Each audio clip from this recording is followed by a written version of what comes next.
So, hindi ko alam kung bakit 2025 model tong. Hello, good afternoon. Nandito po ulit tayo para isa-isahin natin kung bakit 2025 model itong Calibri X. So, unang-una, papakita ko sa inyo yung kanyang likod. So, ito yung nabago niya, yung tailgate garnish. So, isa sa mga pinalitan. Kasi dati ano yan, nakalagay dito emblem na nakalagay. Then, ito yung kinabit nila na 2025 model. Tapos meron na rin siyang backup sensor with reverse camera. So ayun yung mga mga naka sa Navara Calibri X. So naka shark fin antenna na rin siya. So yung mga dinagdag sa 2025 model. So halos magkaparehas lang naman to ng 2024 model. Comment down below kung sino na po yung nakapag-avail nung this year of Nissan Navara Calibri X. So ayun, ipapakita ko din yung likod, yung unahan. So ito, isa sa mga nabago kay Calibri X na 2025, itong dashboard niya, naka-leather na siya with red stitches. And then itong board niya is plastic, yung top board niya. And then yung infotainment system niya is meron pala tong 8 inches. Itong itong screen niya. Pero ang kabuuan nito is 9 inches. And then nawala rin yung dito, cup holder. So nalipat siya dito, nasa center console na, which is good naman kasi malaki din yung dito, pwede kasyang-kasya yung tumbler. And then sa air vents naman, ito dati bilog yan, na napalitan na nito ng bago. So isa sa mga nabago sa 2025 model. Saka ito dati chrome, ngayon black na siya, glossy black. Saka yung side pocket dito nawala na rin. Maganda sana yun kasi pwede mong lagyan ng cellphone habang nagcha-charge. So isa yung sa mga natanggal dito. So ngayon sa likod naman halos same lang naman eh. So as is leather pa rin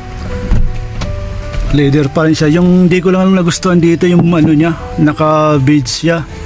So talagang hinanap namin na yung interior niya is black. So isa sa mga nagustuhan namin yung interior niya, black yung nagustuhan namin dito. So ayun, so linagyan namin ito kasi pagka mainit kasi grabe, pagpasok mo pa lang mainit sa puwet, kaya linagyan namin ito. Alam mo naman pag leather talagang mainit sa So ayun. So yung gulong pala ay yung size niya is 255/60 by 17. So yung rim niya is 17. Medyo maliit, unlike doon sa mga ibang Nissan Navara, naka 18 inches na yung rim. So yung suspension niya naka double wishbone pa rin, kaya maganda yung niya, yung pag sinakyan mo, kasi hindi siya magalaw, para kang sumakay din lang ng kotse. So yun yung nabago sa 2025 model. Gustuhan ko yung sa taso, naka shark fin, astig tingnan, no? Okay, gilid pala ito yung side mirror niya, may may camera din. So siya yung nag-assist doon sa halimbawa hindi mo makita yung mga gilid, i-on mo lang yung camera. Saka dito naka 360 camera na rin dito, makikita nyo. Yan, may 360 camera dito. So yun, isa rin sa nagustuhan ko dito yung quad lid niya, headlight. Talagang poging-pogi pag tinignan mo. Ayun, naka-LED na rin yung fog light niya. Saka ito, isa rin sa mga magandang stepboard kasi malapad. Unlike sa ibang other pickup na talagang gaganon ka, hindi gaganon. Ito pwede kang magganyan, pwede kang magganito, Tapos yung sa ibang pickup dapat nakaganto ka kasi maiksi yung step board niya. I mean hindi masyadong malapad, dito malapad to. So yun, isa sa mga nabago sa 2020 naman dito sa panel. Ito yung tachometer, na-adjust yung ilaw nito. Dati kasi ang taas ng brightness nito. So yung adjustan nito, ito yung adjustan niya sa baba. Ito negative. Ito yung pagre-reduce ng brightness niya. Ito naman yung sa mag-i-increase ka ng brightness. So yun, na-adjust ko na yan, kaya hindi na siya masyado nakakasilaw minsan, lalo na paggabi. So yun, naka-stitches na rin to. Ayan, naka-stitches na rin to, leather. Ito talaga ang nagustuhan ko rin kasi flat na siya. Ito naka-dome light na rin siya. Kaso nga lang, hindi ko alam kung bakit di siya na-adjust. So comment down below kung paano i-adjust to, kasi hindi siya para siyang naka-fix na. Hindi ko hindi nagagalaw. So may lagayan na rin siya dito ng salamin. So yun. Ito dito may sa aircon naman, naka dual zone aircon tayo. So ngayon kung gusto mong malamig, mag-a-adjust ka lang dito. Yung katabi mo kung nilalamig, mag-a-adjust din siya dito sa kabila. So yan ang kagandahan, naka dual zone AC. Okay, so that's it. So hindi ko alam kung bakit 2025 model itong Calibre-X. Well, papakita ko sa inyo yung sales invoice niya kasi nakalagay na is 2025 model. So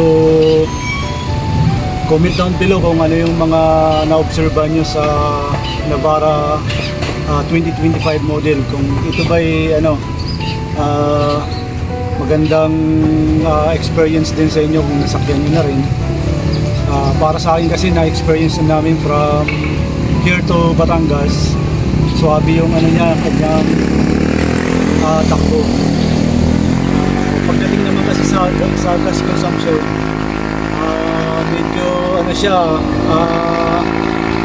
medyo may kalakasan ng konti kasi yung pag sa traffic kasi nagko-consume siya ng 9.1 km per liter. So pag sa naman yung pag mga highway, so yung pinaka-average namin is umabot ng 15 km per liter. So ayos. Wag lang talagang matraffic kasi napakatakaw nito sa gas. So pagdating sa highway wala kang problema. So yun, ipapakita ko sa inyo yung big liner dito. Ayan yung mga So ayaw ko lang kasing palagyan ng tawag dito ayaw kong palagyan ng roller lid kasi tatagalan din naman kasi nagkakaroon ng leak. So sayang yung pera mo, so isave mo na lang. So at least may pagka wala kang roller lid, marami kang makakargahan dito.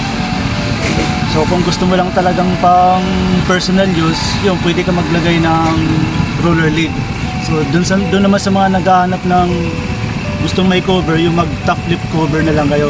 So medyo may kamahalan lang talaga ng konti yung top lip cover. So yun, so mga gusto lang kasi magpakabit para ayan, sa karamihan kasi may mga nagtatanong sa akin kung anong model daw yung unit na nakuha natin. So ayan po, ito yung katunayan na brand new 2025 model Navara 2.5 Calibre-X 4x2 automatic.